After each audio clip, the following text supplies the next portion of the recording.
नमस्कार, मैं आकाश कश्यप। आप देख रहे हैं नेशन फर्स्ट। प्रधानमंत्री नरेंद्र मोदी ने गुरुवार को भारतीय जनता पार्टी के विचारक दीनदयाल उपाध्याय की पुण्यतिथि पर पार्टी सांसदों को संबोधित किया।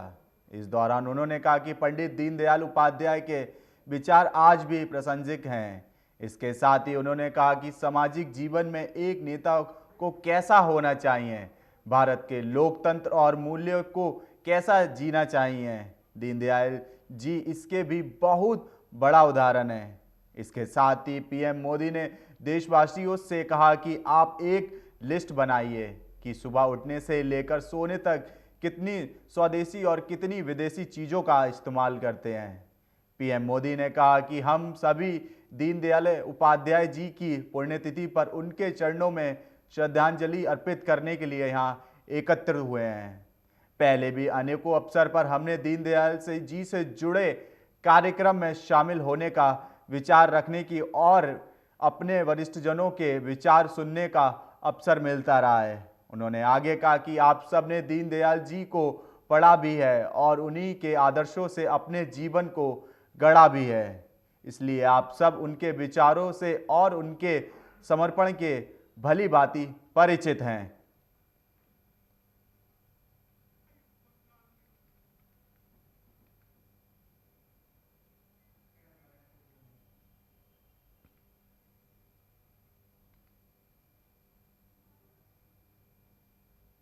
तो बढ़ते हैं अगली खबर की ओर। बीजेपी अध्यक्ष जेपी नड्डा बंगाल में 3 जगह से परिवर्तन यात्रा शुरू की। चौथी परिवर्तन यात्रा गृह मंत्री अमित शाह ने कूच बिहार में शुरू की है। अमित शाह ने कूच बिहार के रासलला में मैदान के एक युवती रैली को संबोधित किया। परिवर्तन रैली में शाह ने कहा कि बंगाल को इस तरह का बनाएंगे कि आदमी तो क्या परिंदा भी बंगाल में घुसपैठ नहीं कर पाएगा। उन्होंने कहा कि यह परिवर्तन यात्रा किसी मुख्यमंत्री को बदले की परिवर्तन यात्रा नहीं है, किसी नेता को हराकर दूसरे नेता को लाने का नहीं है। यह परिवर्तन यात्रा बंगाल की स्थिति में परिवर्तन करने की यात्रा है। परिवर्तन यात्रा बंगाल की बेरोजगारी को दूर करने की यात्रा है, किसानों की स्थिति सुधारने और उनकी गरीब को दूर करने की परिवर्तन यात्रा है। ये सोनार बंगाल बनाने की परिवर्तन यात्रा है। 10 साल ममता को दिया, बंगाल का भला नहीं हुआ। 1 साल एक मौका हमें दीजिए, बंगाल का भला करके हम दिखाएंगे।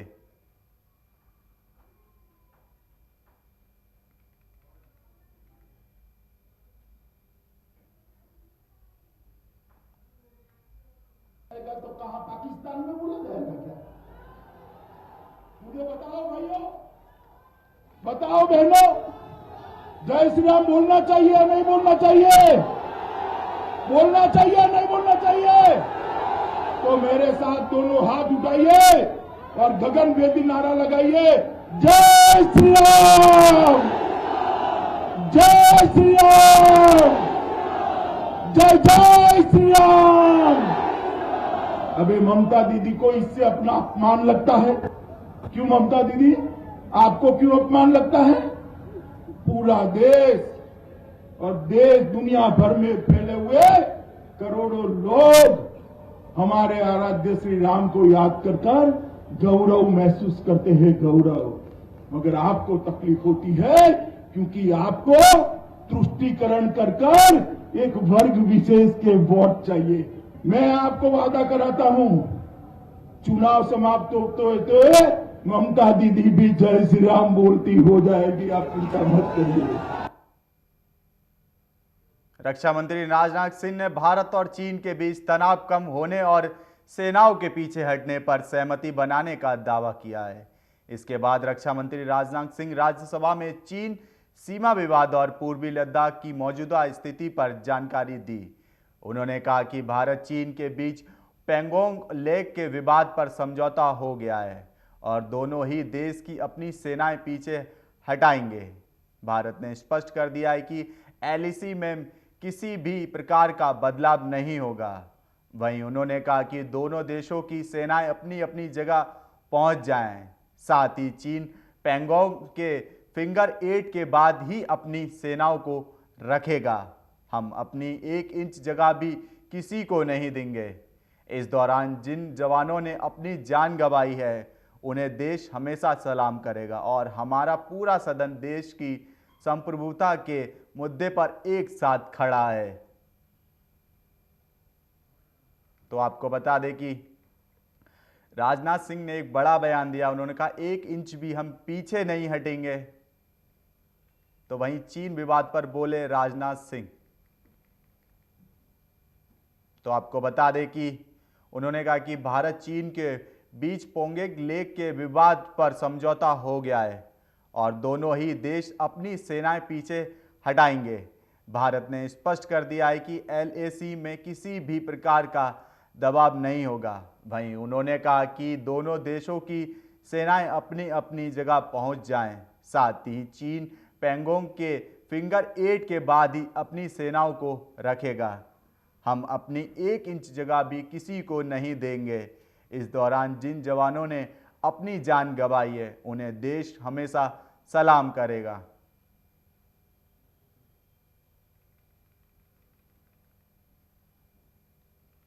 किसान आंदोलन के बारे में भड़काऊ बातें फैला रहे लोगों के खिलाफ ट्विटर ने नरम रवैया से भारत सरकार ने कड़ी आपत्ति जताई है। सरकार ने ट्विटर से फेक अकाउंट को डिलीट कर और उन पर सख्त कार्रवाई को कहा है। इस मामले में कांग्रेस नेता नवजोत सिंह सिद्धू ने मोदी सरकार पर निशाना साधा है। नवजोत सिंह सिद्धू ने शायराना अंदाज में ट्वीट किया कि क्या लिखूं कलम जकड़ में है, कैसे लिखूं हाथ तानाशाह की पकड़ में है। हालांकि उन्होंने ट्वीट में किसी का नाम नहीं लिया, लेकिन उन्होंने इस ट्वीट के जरिए एक सीख देने की कोशिश की है। उन्होंने लिखा कि गुरूर में इंसान को इंसान नहीं दिखता, जैसे छत पर चढ़कर जाओ तो अपना ही मकान नहीं दिखता। वहीं कुछ लोग इस ट्वीट के कई मायने खोज रहे हैं। इससे पहले भी सिद्धू ने लिखा था कि अमीर के घर में बैठा कौवा भी मोर नजर आता है। वैसे कई लोगों का मानना है कि किसानों को लेकर दिल्ली की लगी सीमा पर पुलिस की नाकेबंदी को लेकर उन्होंने ये तंज कसा था।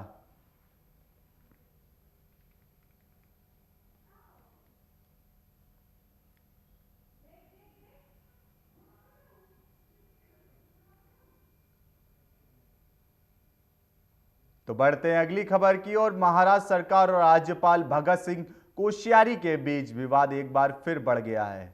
सरकार द्वारा राज्यपाल भगत सिंह कोश्यारी को हवाई यात्रा की अनुमति देने से इनकार कर दिया गया। राज्यपाल गुरुवार को जब उत्तराखंड जाने के लिए मुंबई हवाई अड्डे पहुंचे तो पायलट ने उड़ान भरने से इनकार कर दिया।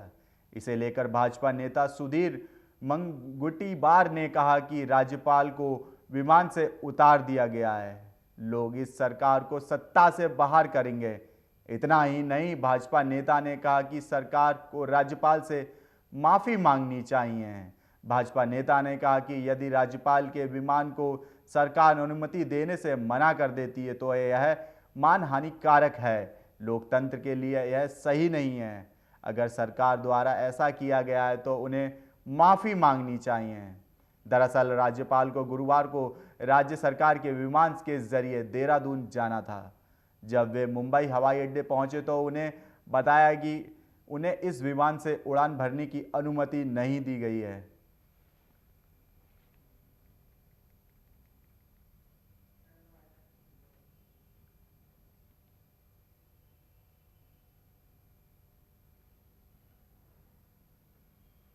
रक्षा मंत्री राजनाथ सिंह ने गुरुवार सुबह राज्यसभा में सेनाओं के पीछे हटने के लिए चीन के साथ हुए समझौते की जानकारी दी।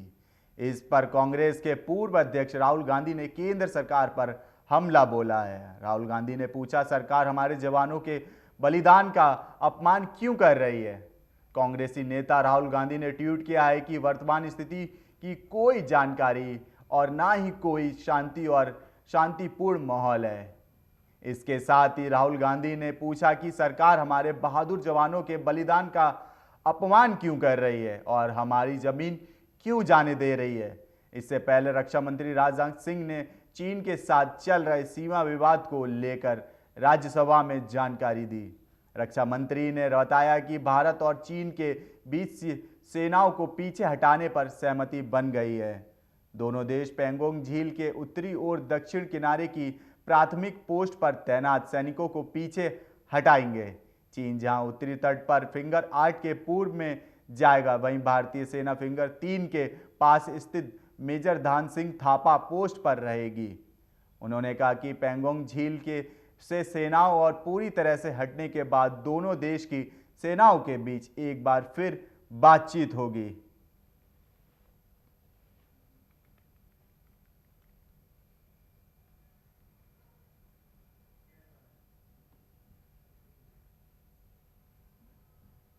तो बढ़ते हैं अगली खबर की ओर। कांग्रेस महासचिव प्रियंका वाड्रा पवित्र संगम में डुबकी लगाने प्रयागराज गईं, लेकिन इस दौरान उन्हें कोई भी वीआईपी ट्रीटमेंट नहीं दिया गया।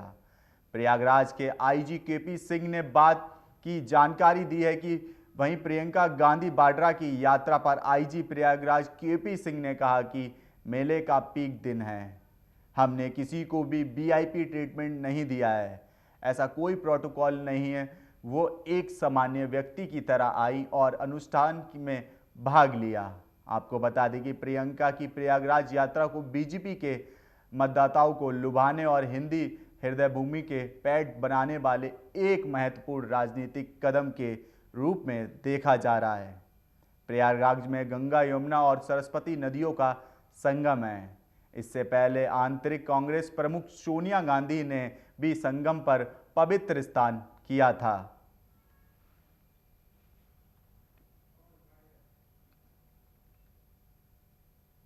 आज पीक डे है मेले का, इसलिए कोई भी हम वीआईपी को किसी को दर्जा नहीं देते।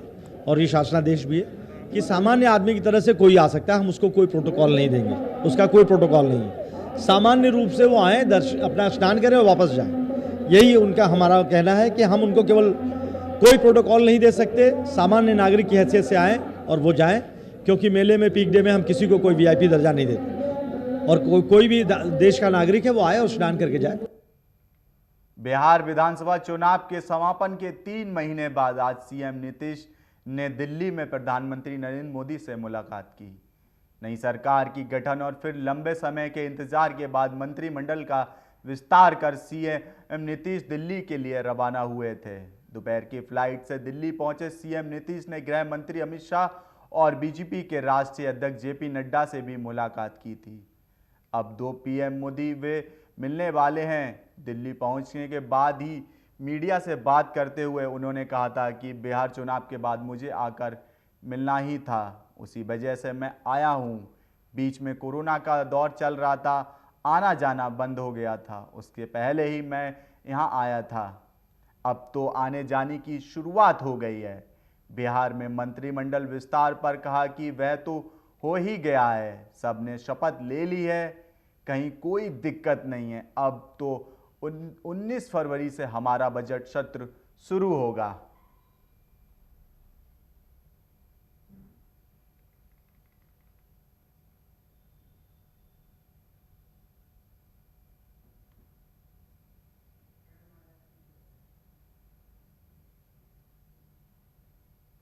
उत्तराखंड त्रासदी में लापता लोगों की तलाश में नौसेना के मरीन कमांडो जुट गए हैं।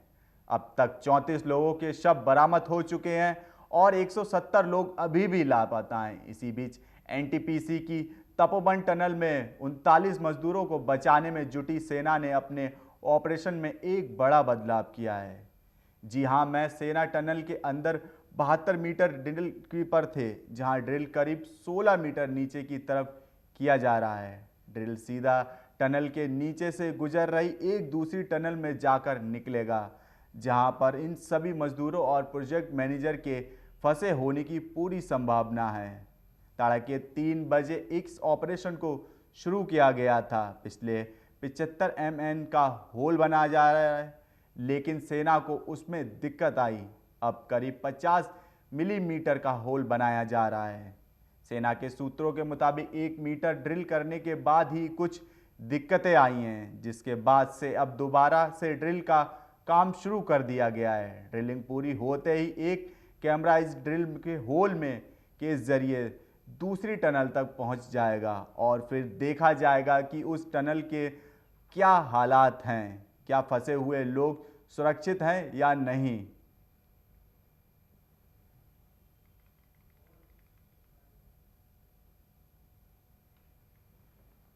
ये जो टनल है एक बड़ी टनल है जो 25 फुट से प्लस डायमीटर की है, बहुत बड़ी है। उसमें जेसी मशीन भी काम कर रही है, जिससे हम मलबा निकाल रहे थे 3 दिन से। उसमें मलबा खत्म नहीं हो रहा, मलबा आए जा रहा है। इस बड़ी टनल के ठीक नीचे, ठीक है, एक छोटी टनल है 12 मीटर नीचे, ठीक है, छोटे डाया की है तो बहुत लंबी, पर डायमीटर छोटा है उसका, ठीक।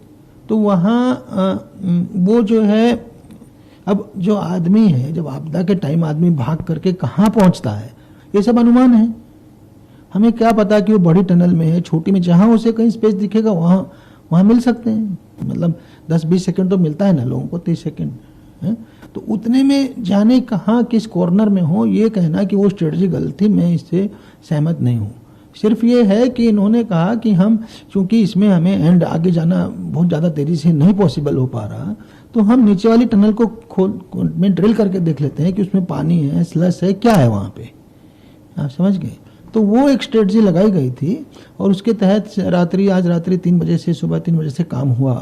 तो वो भी अभी प्रेजेंटली अभी थोड़ा रुक गया है क्योंकि वो ड्रिल टूट गया है उनका।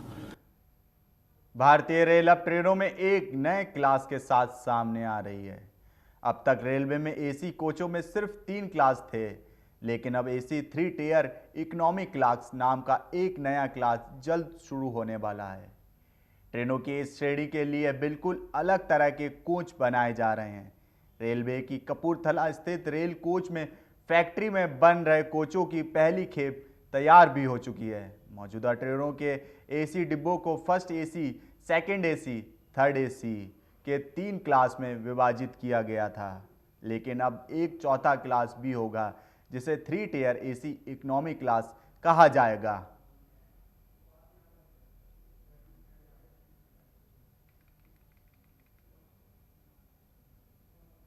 तो बढ़ते हैं अगली खबर की ओर। उत्तर प्रदेश के कासगंज में हुए हादसे के बाद पुलिस एक्शन मोड में है। पुलिस ने बुधवार को सुबह ही मुठभेड़ में एक आरोपी को मार गिराया था। जानकारी के मुताबिक कासगंज कांड का मुख्य आरोपी मोती ढीमर अभी भी फरार है। हालांकि इस घटना में उसका भाई एहलकार मारा गया है। पुलिस और कासगंज कांड के आरोपियों के बीच ये मुठभेड़ सिद्धपुरा थाना क्षेत्र के नगला डीमर के पास काली नदी के किनारे हुई थी। आपको बता दें कि पुलिस जब आरोपी की तलाश कर रही थी तब वह काली नदी के किनारे पहुंची, जहां शराब तस्करों ने उन पर गोलाबारी शुरू कर दी। जवाबी कार्रवाई में पुलिस ने उनके एक साथी को मार गिराया। वहीं मुठभेड़ की जानकारी देते हुए कासगंज एसपी मनोज सोनकर ने बताया कि बुधवार तड़के मुठभेड़ हुई है और उसमें मुख्य आरोपी मोती ढीमर के भाई एहलकार को मार गिराया है। हालांकि बाकी आरोपी भाग निकलने में कामयाब रहे हैं। वहीं एसपी सोनकर ने यह भी बताया कि सभी आरोपियों की तलाश की जा रही है। फिलहाल इस मामले में प्रदेश की योगी सरकार ने बड़ा संज्ञान लिया है। आपको बता दें कि योगी सरकार ने दोषियों पर राष्ट्रीय सुरक्षा अधिनियम के तहत कार्रवाई के निर्देश दिए हैं। साथ ही मृतक सिपाही के परिजनों को 50 लाख रुपए का मुआवजा और एक सरकारी नौकरी देने का ऐलान किया है।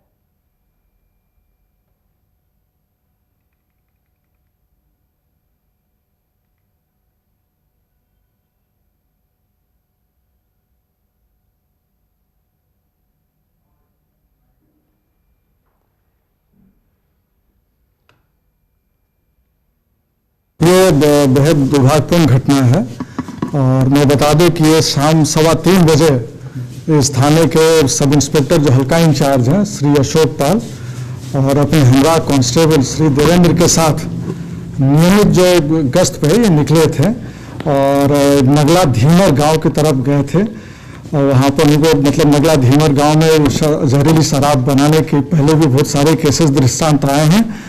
और उसके बाद करीब 6:30 बजे थाने पे किसी ने सूचना दी यहाँ के क्षेत्राधिकारी को कि वहाँ यहाँ के हल्का इंचार्ज और वहाँ यहाँ जो उनके हमरा कांस्टेबल थे उनके साथ मारपीट की गई है।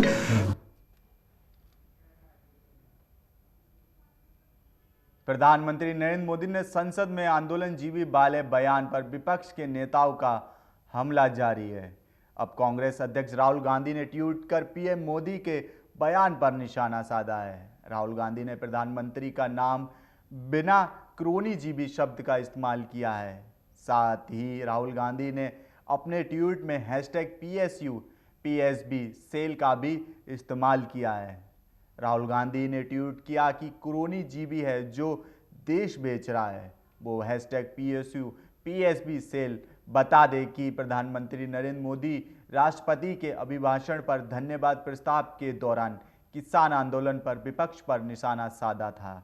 इसके साथ ही उन्होंने कहा कि देश में एक नई जमात आई है जिसका नाम आंदोलन जीबी है। प्रधानमंत्री ने कहा था कि आंदोलन जीबी को परजीवी बताते हुए कहा था कि यह लोग खुद का आंदोलन खड़ा नहीं कर पाते हैं, इसलिए दूसरों के आंदोलन में जाकर बैठ जाते हैं।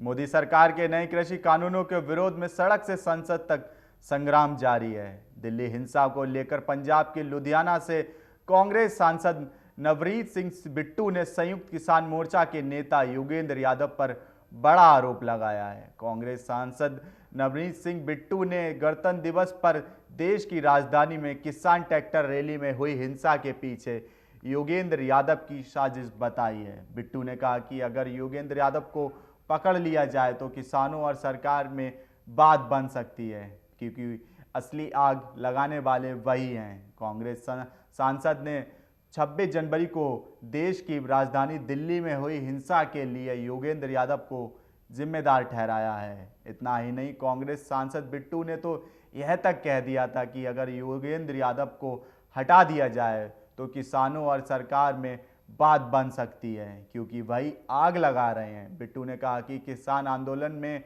खालिस्तानी फंडिंग हो रही है। किसान अपने आंदोलन को लेकर प्रदर्शन कर रहे हैं, लेकिन योगेंद्र यादव अपना एजेंडा सीधा कर रहे हैं। तो आपको बता दें कि योगेंद्र यादव ने कहा कि आंदोलन में हो रही है खालिस्तानी फंडिंग। वहीं कांग्रेस सांसद का बड़ा बयान सामने आया। उन्होंने कहा कि दिल्ली हिंसा में योगेंद्र यादव की साजिश है। तो आपको बता दें कि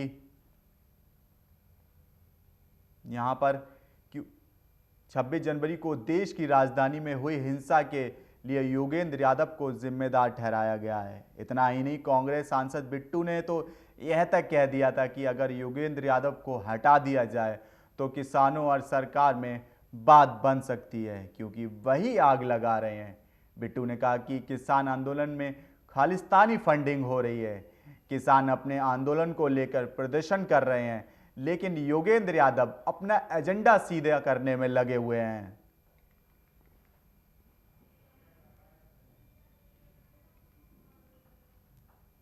फिलहाल बुलेटिन में इतना ही। देश और दुनिया की बड़ी खबरों को जानने के लिए देखते रहिए नेशन फर्स्ट। नमस्कार।